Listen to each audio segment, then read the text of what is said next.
کیا چھاتی کے تمام گانٹھ خطرناک ہے؟ نہیں، تمام چھاتی کے گانٹھ ضروری طور پر خطرناک نہیں ہوتے۔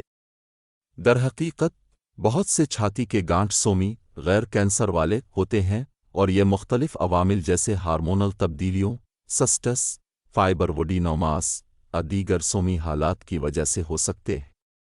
تاہم، کسی بھی نئے چھاتی کے گانٹھ کا اندازہ صحت کی دیکھ بھال کرنے والے پیشہ ور کے ذریعہ اس کی نوعیت اور ممکنہ خطرے کا تعین کرنے کے لیے کیا جانا چاہیے۔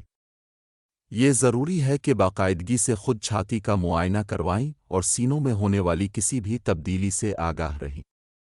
اگر آپ کو ایک نئی گانٹھ، چھاتی کے بافتوں میں تبدیلی یا کوئی دوسری اسومنیتا نظر آتی ہے، تو مزید جانچ کے لیے ڈاکٹر سے ملنا بہت ضروری ہے۔ چھاتی کی اسامانیتوں کی جلد پتہ لگانے اور تشخیص، خواہ وہ سومی ہو یا مہلک، بہتر نتائج اور علاج کے اختیارات کا باعث بن سکتی ہے۔